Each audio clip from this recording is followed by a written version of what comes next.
Buenas tardes. En la presentación de hoy revisaremos el tema de consentimiento informado con fundamento bioético, las aplicaciones, los desafíos y los principios éticos que se enfrentan en la práctica médica. Mi nombre es Eduardo Abercou, soy residente de segundo año de Medicina Interna del Hospital General Dr. Belisario Domínguez del ISSSTE.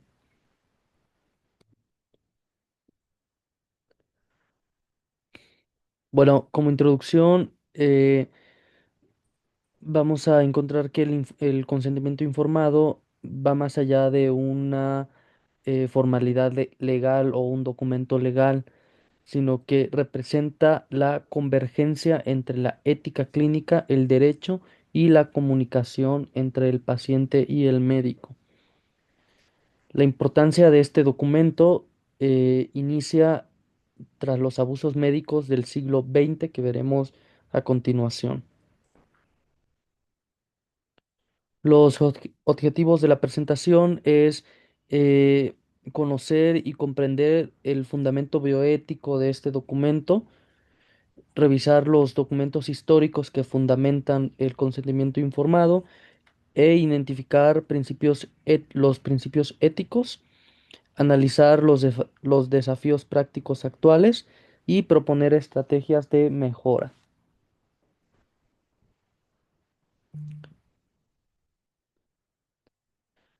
Bueno, la historia y la evolución del consentimiento informado. Encontramos que durante la historia eh, existieron cuatro eh, tiempos pilares fundamentales para el establecimiento del consentimiento informado. La primera es en el siglo XX, específicamente en 1947 con el código de Nuremberg. Este código fue establecido después de la Segunda Guerra Mundial,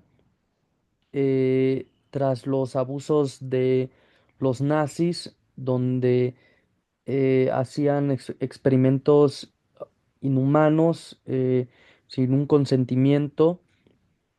Entonces, se estableció el código de Nuremberg, que básicamente eh, es el primer código o el primer documento internacional que establece las normas éticas para la investigación médica en seres humanos inicialmente. Y su principio central era el consentimiento voluntario del sujeto. El segundo documento que fue clave para el consentimiento informado fue la Declaración de Helsinki en 1964. Este amplió los principios del primero, que fue el Código de Nuremberg, los adaptó a la investigación médica moderna y refuerza el deber del médico de velar sobre el bienestar del paciente, sobre encima de los intereses científicos. Este destaca la importancia de proporcionar información suficiente, comprensible y voluntaria a los participantes o a los pacientes y establece establece criterios de vulnerabilidad en los sujetos. El tercer documento fue el informe de Belmont en 1978, en donde en este ya se plantean o nos enseñan por primera vez los principios bioéticos básicos, que es el respeto, la autonomía, la beneficencia y la justicia. Este también distingue la práctica clínica y la investigación científica. El cuarto documento, que es el más actual que se tiene, es la Declaración Bioética de la UNESCO en el 2005. Este amplía el alcance de la bioética al vincularla con los derechos humanos y la diversidad cultural. Es el primer documento donde se integra la cultura.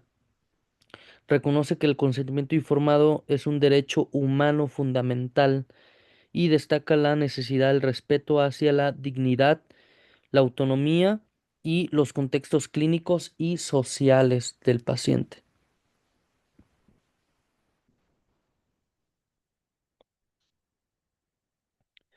Bueno, el consentimiento informado tiene un fundamento bioético que fue en el informe de Belmont, donde aparecieron inicialmente estos fundamentos, que inicialmente fueron cuatro, posteriormente se incrementaron dos más.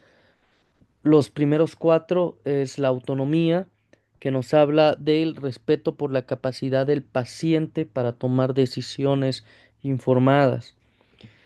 El segundo es la beneficencia, donde éste promueve el bienestar del paciente. El tercero es el de no maleficiencia, en donde nos dice que debemos evitar causarle daño innecesario al paciente. El cuarto es la justicia, donde nos habla de la equidad al acceso y al trato digno médico. La veracidad nos habla del compromiso en la honestidad, ser transparente con el paciente. El sexto es la confidencialidad, sobre la protección de los datos y la privacidad del paciente.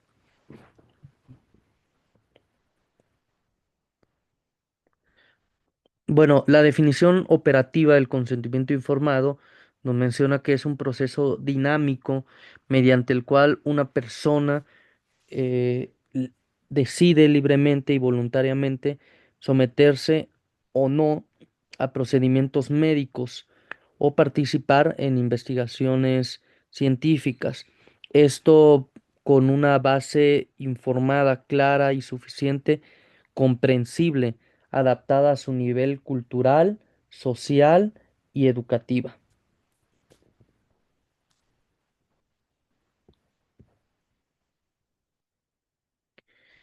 Bueno, el consentimiento informado requiere de ciertas características que lo hacen válido. Dentro de estas encontramos la capacidad legal y cognitiva del paciente. ¿M? La segunda es la información completa sobre su diagnóstico, sobre las terapéuticas, sobre los riesgos, beneficios y las alternativas sobre su padecimiento. El tercero es la comprensión real sobre todo el contenido. Es, es importante preguntarle siempre al paciente y al familiar sobre la comprensión de toda esta información que se le está brindando. El cuarto es la voluntariedad, donde la decisión debe ser voluntaria sin una coacción ni una manipulación. El quinto es la documentación adecuada, donde básicamente se debe de tener verbalmente escrito todo procedimiento y terapéutica que se le haya explicado al paciente.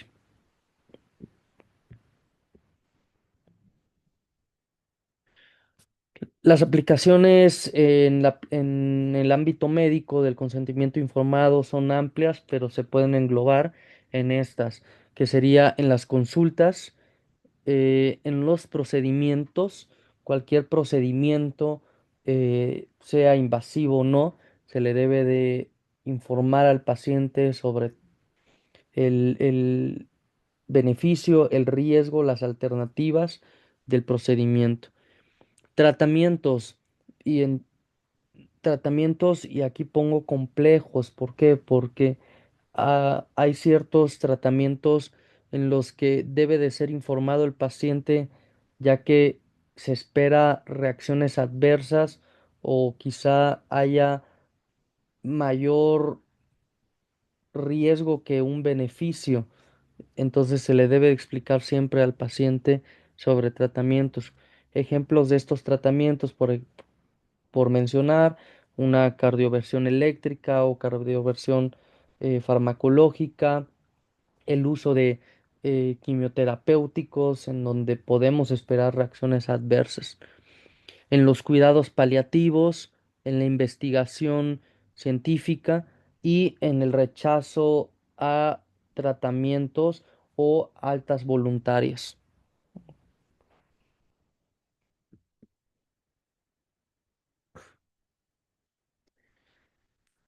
Existen poblaciones vulnerables al consentimiento informado, por ejemplo, en los menores de edad, que específicamente en México, eh, nos dice que los menores de 18 años deben de tener un representante legal o deben de ser los padres que firmen este consentimiento informado. Las personas con un deterioro cognitivo, en donde eh, legalmente en México las primeras personas que eh, son, están facultadas para recibir esa información y firmar el consentimiento informado, legalmente es la esposa o el esposo, ¿sí? O en su defecto que no tuviera estos familiares, un representante legal que previamente a la enfermedad tuvo que haber sido establecido. Grupos indígenas o con barreras lingüísticas también son personas vulnerables a un consentimiento informado.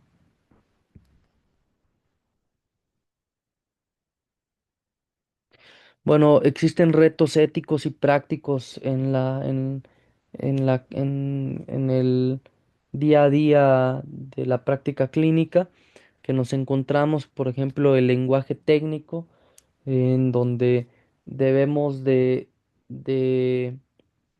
hablar con un lenguaje que sea comprensible para el paciente, sin embargo, no dejar de lado el tecnicismo del procedimiento o del tratamiento. La falta de tiempo, firma sin comprensión, hay a veces los consentimientos informados donde se firman y no existe el nombre de quien está firmando, contextos culturales y las urgencias médicas.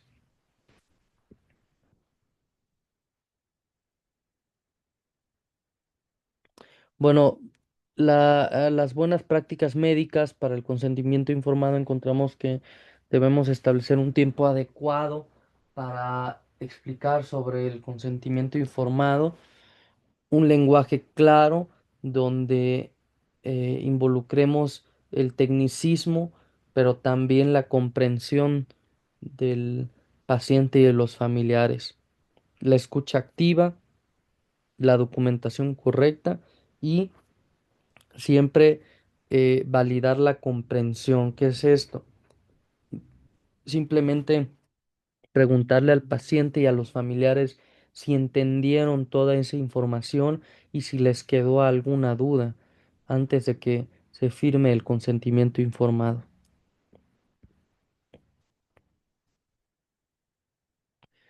Bueno, los beneficios éticos del consentimiento informado: fortalece una adecuada relación médico-paciente, reduce los conflictos legales totalmente, mejora la adherencia terapéutica del paciente, ya que eh, aseguramos que el paciente entendió y comprendió toda la información que se le brindó, y promueve la dignidad y la autonomía del paciente.